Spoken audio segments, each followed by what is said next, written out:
What is going on, YouTube? It is Sunday. We're going to take a look at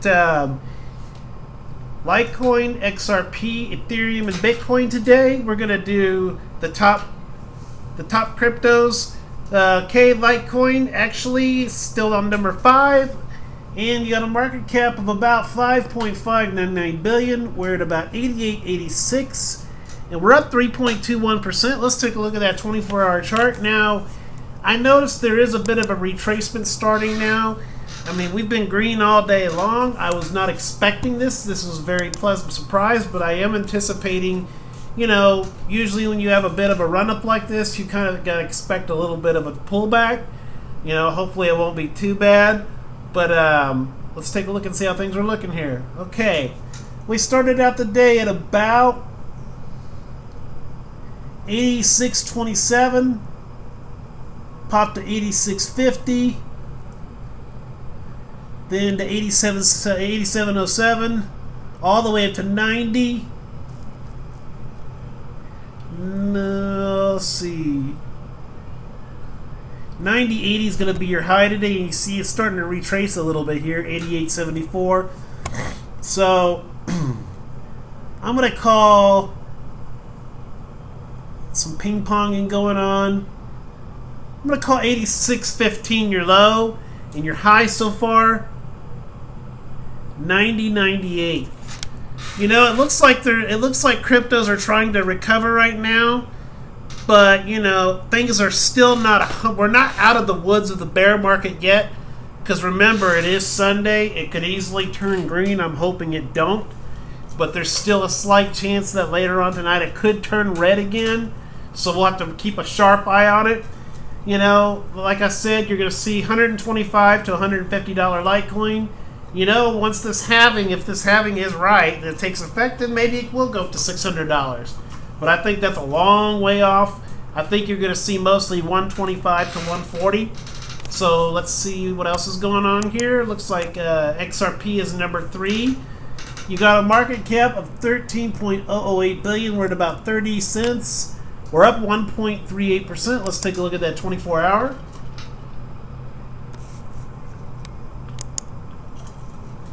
And yeah, look at that. A lot of kind of flat pretty much the whole day for Ethereum.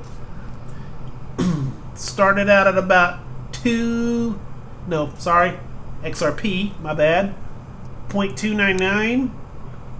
Ping-ponged around all day, hung out in that area, and right around here, this is your highest point. You got it about 3.306, 0.305, and just kind of retraced to about 302.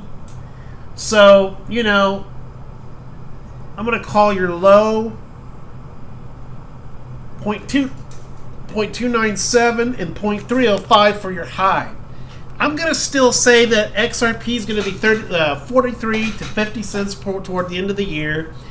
You know, as I've said many times before, they need to cut production. They need to cut the supply of XRP. You just have billions and billions of coins available, and when you have that kind of a supply, I'm afraid that it's just going to stick to these levels for a while. But if they can get to the point where they can cut that supply, I think you're going to really see this shoot up to $50, maybe even $100. So right now you're going to think, man, these levels look pretty darn good. So I would definitely hold on to XRP. As I've said before, I think of this now as kind of a stable coin. Even in a bear market, you still have the opportunity of making money with XRP. So we'll move on to the next one, which is going to be Ethereum. I'm all in on Ethereum again. I won't be making the same mistake of getting out again like I did before. It's like I've been given a second chance to, you know, own my Ethereum again. So this time I'm going to be smart. I'm not going to let these little bear traps fool me. You know, there's a chance that it could drop to 200, they're saying. I mean, it's up to 1454 right now. Things are looking really good right now. But, you know, there are times where all of a sudden it could just drop to the ground and, you know, drop. I mean, the lowest I see Ethereum maybe 190, and then we're going to bounce from there. But I think right now is a real good entry point for Ethereum. These are very low numbers. If you'll recall, back in June, Ethereum was as high as $350, and now we're just having a bit of a retracement. You know, I mean, here it is, going into the almost second week of August. And, you know, I think we're starting to feel the effects of that. You know, the market's correcting itself from such a huge high like that. I mean, you go from 115 in February, and then you go all the way to $350. That's a hell of a run up. So now you're kind of starting to see the effects of it. You know, now it's starting to pull back a little bit. You're gonna have it where it goes up and down, but I don't think you're gonna see crazy $100 price tags again. So let's get into this. It's number 2. You got a market cap of 23.016 billion. We're at 214.54 a coin. Right now we're up 2.63%. Let's take a look at that 24-hour chart. And your 24-hour, you started out the day for Ether at about 209.72. 211 you went up to, kind of retraced to 210, ping-ponged around a little bit, shot to about 208 here, or went to 208. Right around here is where you popped up, 215. You kind of traded sideways for a while here, 215, 216, and then you retraced down to here to about 214. And so we're now kind of descending a little bit. I don't think it's really anything worth panicking about. It's a typical pullback after you jump. We've jumped up about $4, $5, $6 from where we were yesterday. So naturally, you're going to have a little bit of a pullback there. So, you know, if you're a holder like me of Ethereum, I don't think it's really anything to really be concerned about. So, I think Ethereum is still a good, solid investment. Let's see if I can get that where I watch the time. Yeah, there we go. I think Ethereum is a good, solid investment. You know, I am mining Ethereum right now. I'm going to hold on to my one Ethereum, and I'm just going to keep mining and getting as much Ethereum as I possibly can, because I do believe in Ethereum. I think they have a lot of stuff going on with Ethereum. They've got a lot of projects coming up. I think Ethereum is definitely a good, sound investment. Now, yes, it does tend to be volatile sometimes. But sometimes you just have to, you know, take the good with the bad. You got to just ride the waves up. Guys and people like me, you know, who don't have a lot of money into it. You know, I just have a couple of $100 into it. So if it goes down to $100, it's not going to financially devastate me. You know, I think the more you have into it, yeah, that's great. But, you know, you kind of got to really watch it. You got to kind of really, like, be ready to get out at a moment's notice. Because if it should just all of a sudden decide to tank, I mean, the only way, as I've said before, the only way you lose money is when you sell. If you sell, that's when you're out. That's when you lose your money. But if you just wait and you be patient, it always comes. What goes down must come back up again. And what goes up must come down. So you just got to learn how to ride the waves. You got to know when to get in, know when to get out, take your profits. People like me, I can wait it out until I feel comfortable where I'm at a place where I can afford to get out. You know, I mean, I'm not somebody who's going to be satisfied with letting it go up a quarter and, hey, I made a quarter, I'm out of here. No, I'm going to wait for it to jump up $100, maybe $200 or $300. I'm trying to develop the patience to wait it out, let it do its thing, let it go up, and whatever I see, like say if it goes to $500 to $600, then that's when it makes a sense for somebody like me to get out. Like if it went to $250, to me that would not make any sense whatsoever to get out, because to me it just doesn't make any sense. I want to be able to make a nice large profit, then I'll be able to get out, let it retrace, and get back in again and repeat the same process. So people like me can afford to wait it out. And for those folks who, you know, have a lot into it, you just have to be a little extra careful. I mean, I know if I had like $2,000 or $3,000 in it, I'd be screaming bloody murder if it dropped a quarter. I mean, you know, to you folks, a quarter is a heck of a lot of money when you're dealing with that much money. So that's why I always say, never, ever, ever gamble. This in a way, this is a bit like gambling. Don't gamble with money that you're not willing to lose. I'm willing to lose this $200. I know it sounds stupid, but it would not financially devastate me if I lost it. So you got to think that, you got to put that in the back of your mind and say, hey, if I lose it, it's not the end of the world. You know, don't overextend yourself. Don't sell because everybody else is selling. Don't sell because Google tells you to sell. Do it because it's what you feel is right in your heart. Listen to your heart. Don't listen, don't listen to your emotions. My emotions get me in trouble so many times, it's ridiculous. You gotta just turn it off. Don't get afraid. If you gotta use your own judgment. I'm just trying to share stuff with you that I've done. I'm gonna go back again.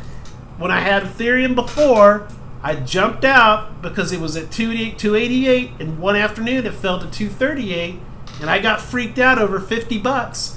And I ended up losing it, and this was at the beginning of summer, mind you. I missed out on the $350 run because of my stupidity. Had I still had that money in there, I would have had a lot more money than I do now. But I'm just trying to say, don't let these bear traps fool you. Because the market, as a result today, it was just a little bit of a run, but today proves that the markets always come back. We've been red for the past 6 or 7 days. Hell, actually the last few weeks. And we are finally starting to turn green. So that should tell you guys, it's all going to come back. You just got to be patient with it and don't trade with your emotions. Okay, enough preaching. So, like I said, I think Ethereum's going to be around $300 toward the end of the summer. There are some folks who think it could hit $900. Will Ethereum be $900? Nobody really knows. But I believe that it does definitely have the capability of hitting that high. It's been that high before. So there's no reason in my mind why it can't go back up again. But for the short term, I'm going to call between 210 and 240 is going to be your support area right now for Ethereum. And once you start building support on the 240 to 250 range, I think you're going to see a pop to 270. And once you hit that 270 support, that's what's going to build you support to hit that 300. So I would definitely recommend holding on to your Ethereum. And Ethereum's actually starting to look pretty good. So let's move on to Bitcoin. And Bitcoin is number one, of course. We got a market cap of about 204 trillion. We're at about 11,459.45. So it looks like to me Bitcoin is kind of struggling to maintain that 11,500 mark. The barrier it's trying to crack right now is 12,000. That's the mental barrier right now. Bitcoin is the key to everything. If Bitcoin should all of a sudden decide to turn south, that's when I really start to see a lot of the alts. The alts pretty much, they will automatically mirror what Bitcoin, especially Ethereum. Ethereum basically takes the same path as Bitcoin. So if you start to see Bitcoin turning south, I would definitely start to really pay attention to what's going on with Ethereum. LITECOIN kind of tends to do its own thing, but you still have to be careful because, like I said, a lot of these coins will basically follow Bitcoin. And, sometimes that's not always right. But it looks like Bitcoin has been struggling to hit that 12,000 point. But I think once we finally do break that $12,000 barrier, I think you're going to definitely see a push to the upside. I mean, pretty much across the whole entire board. I mean, I am impressed with the way it has held the $11,000 mark basically all day today. I mean, the last few days it's been holding that price. There has been a lot of Bitcoin dominance. That's what's going on. That's what has been keeping actually some of these altcoins down, because a lot of people have been putting their money into Bitcoin. So let's take a look at that. Okay, Bitcoin, like I said, $204 trillion market cap. You are at 11,459.45, and we are only up 0.7%. Let's take a look at your 24-hour. And your 24-hour, you started out your day at about 11,405.78. Kind of ping-ponged a little bit. Spike here and there. Then you retrace down here to about 11,258.04. And spike, that would have been a great entry point right there. And then you ride that wave all the way to Hold on just a second. 11,254. Yeah, oh yeah, you'd have made a couple of $100 right there. And then kind of retrace a little bit, and you kind of ping pong a little bit of sideways going on. Then you shot all the way up to 11,505 to 11,523. So 11,523 is going to be your high for Bitcoin today, and your low so far is 11,286.74. So Bitcoin's looking pretty good. It's been holding its own, but do be aware today is Sunday. Typically, by rule, Sunday is a bit of a sell-off day, but that's usually about the part of the day. This time of the day is typically when we start to recover, but then Monday can also be a sell-off day too. So if you do hold a lot of coin right now, just be careful, be mindful of, you know, what's going on. Just be diligent. Be ready to, if you have a lot of money, be ready to get out at any time, because you never know when this is going to decide to drop. It's looking great right now, but what I've discovered about cryptos is any day can be different, you know. So I think you're going to see 12 to 14,000 by the end of the summer, given if we do have a good bull run here. Total market cap is 298 billion, and you got a total 24-hour volume of 48 billion, and a Bitcoin dominance of 68.6. It looks like it's gone down a little bit, your dominance. I want to say it was around 69% last night. So, you know, alts are starting to pick up a little bit. But, you know, just keep an eye on things. You know, prices are holding pretty strong right now. But anytime they could decide to turn south, just be ready to act. Well, guys, this is Crypto Vision signing off Sunday evening. Peace out.